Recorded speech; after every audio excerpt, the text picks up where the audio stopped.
আসসালামু আলাইকুম ওয়া রাহমাতুল্লাহি ওয়া বারাকাতুহু।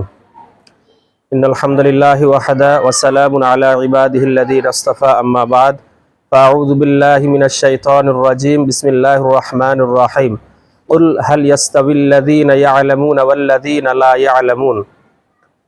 প্রশংসা একমাত্র সেই মহান আল্লাহ সুবহানাহু ওয়া তাআলার জন্যই, যার অশেষ রহমতে আজকে আমরা আমাদের মাদ্রাসা রাবিয়া ফাতিমা হাসান লিল বানাত নয়া আঞ্জনা আখেরা টোলা মনিরামপুর পাকুড় ঝাড়খণ্ড ইন্ডিয়া। আজকে আমাদের হাফ ইয়ারলি পরীক্ষা অর্থাৎ অর্ধবার্ষিকী পরীক্ষার প্রথম দিন এবং প্রথম সেটিংয়ের আমরা কিছু লাইভ ভিডিও আপনাদের দেখাবো, আপনারা অবশ্যই দেখুন। এবং আলহামদুলিল্লাহ আমাদের মাদ্রাসার বর্তমান ছাত্রীর সংখ্যা 700+, প্রায় 703টা ছাত্রী। আপনারা সকলে আমাদের মাদ্রাসার শিক্ষকদের জন্য, মাদ্রাসার জন্য এবং আমাদের মাদ্রাসার ছাত্রীদের জন্য মন খুলে প্রাণ খুলে দোয়া করবেন, তারা যেন ভালোভাবে এবং শান্তি শৃঙ্খলা বজায় রেখে তারা পরীক্ষা দিতে পারে। এবং আমাদের পরীক্ষার দুটা সিস্টেম রয়েছে। একটা হচ্ছে যে আমাদের হাফ ইয়ারলি এবং অ্যানুয়ালি দুই পরীক্ষা মিলিয়ে 100 মার্কের।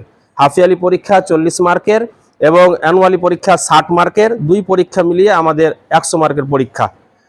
আরেকটা বিশেষ কারণ দুই পরীক্ষাকে একসাথে যোগ করার মেন কারণ হচ্ছে এই যে কোনো ছাত্রী যেন মানে আমাদের মাদ্রাসার ছাত্রীরা যেন এটা না ভাবে যে হাফ ইয়ারলি পরীক্ষাটা তেমন গুরুত্ব না দেয় এবং ফুল পরীক্ষাকে তারা খুব বেশি প্রাধান্য দেয়, এমনটা না মনে করে। যার কারণে আমরা হাফ ইয়ারলি এবং মানে অ্যানুয়ালি দুই পরীক্ষাকে মিলিয়ে আমরা 100 মার্কের করেছি, যেন দুটোকে তারা খুব গুরুত্ব দিয়ে মানে পড়াশোনা করে পরীক্ষা দেওয়ার চেষ্টা করে। তাই আজকে আমি আপনাদের সামনে আমাদের মাদ্রাসার কিছু চিত্র এবং আলহামদুলিল্লাহ আমাদের শিক্ষক শিক্ষিকাগণ সকলেই মনোযোগ সহকারে তারা তাদের দায়িত্ব পালন করছেন। এবং আজকে প্রথম সেটিংয়ের পরীক্ষায় কিছু ছাত্রী পরীক্ষা দিচ্ছে, যেমন অনেক ছাত্রী লিখিত পরীক্ষা দিচ্ছে, আবার অনেক ছাত্রীরা মৌখিক পরীক্ষা দিচ্ছে। এবং সেই সাথে আমাদের শিক্ষক শিক্ষিকাগণ তারা নিজ নিজ দায়িত্বে নিয়োজিত। মানে সেকেন্ড সেটিং, দ্বিতীয় সেটিং আমাদের শুরু হবে প্রায় 9:45 থেকে 8:45 থেকে আমাদের দ্বিতীয় সেটিং শুরু হবে ইনশাআল্লাহ। আবার অনেক ছাত্রী আসবে। এখন কিছু ছাত্রীর আপনারা যারা পরীক্ষা দিচ্ছে তাদের ভিডিওগুলো আপনাদের দেখাচ্ছি।